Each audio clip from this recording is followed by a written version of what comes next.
BMW is taking this whole teasing thing a bit too far now.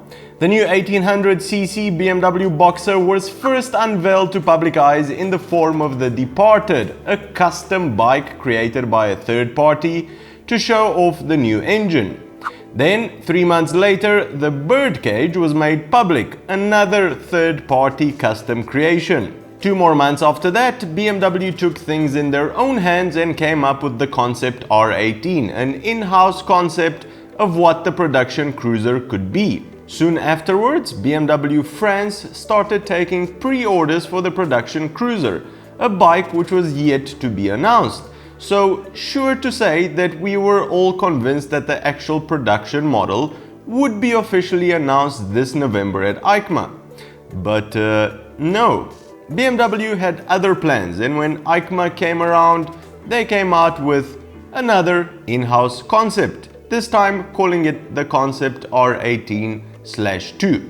I'm seeing a pattern here, Dave. However, yesterday they did something very unlike of them and actually announced the production part of the new motorcycle, the engine. So thanks to this wave of goodness which came over BMW, we now have power numbers and pretty much all of the details regarding this new monster engine which will power the new BMW Cruiser. Stick around.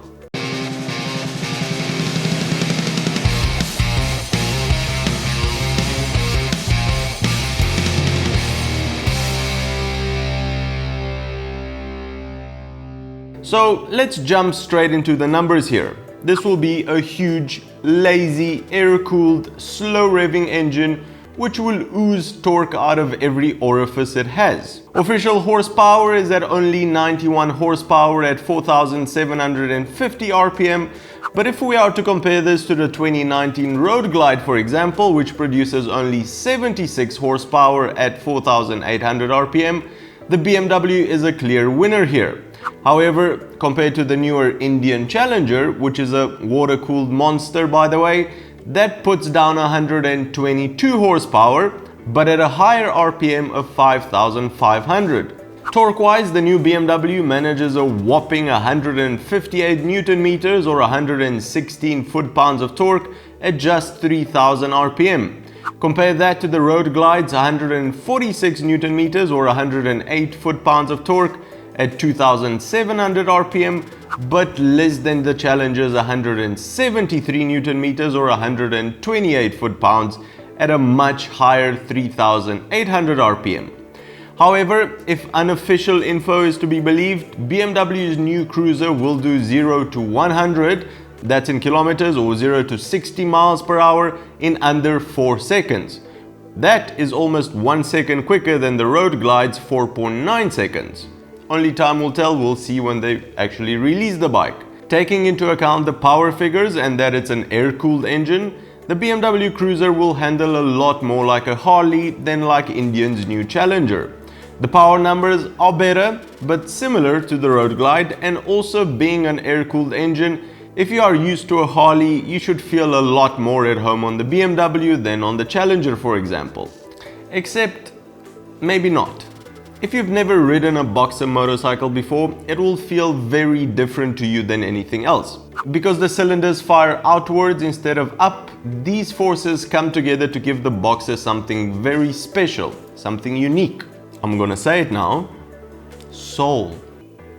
Damn you, Dave, for writing that there. Alright, more info in the engine. Idling speed is at 950 RPM, while the maximum engine speed is a lazy 5,750 RPM. So this will not be a high-revving maniac engine, more like a well-mannered older gentleman, which means business.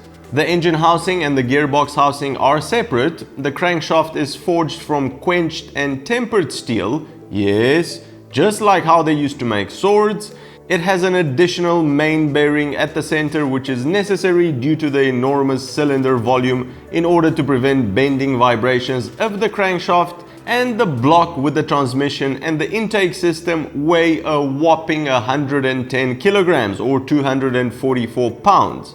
On a cruiser, I guess nobody really cares about weight. Availability of the production model we all still hope will be next year sometime, hopefully in time for the new season, but no word on that just yet. In the meantime, let us know in the comments below if all this teasing by BMW is making you all warm and fuzzy inside, or if you just want to see the damn production model already. The first time to start this engine in a relevant bike was a moment of goosebumps. Well, that's the show, everybody. Give it a big thumbs up if you've enjoyed it, and if you think you've learned something new, consider subscribing or becoming a patron to help us make more of these shows. Cheers, and I'll see you on the next one.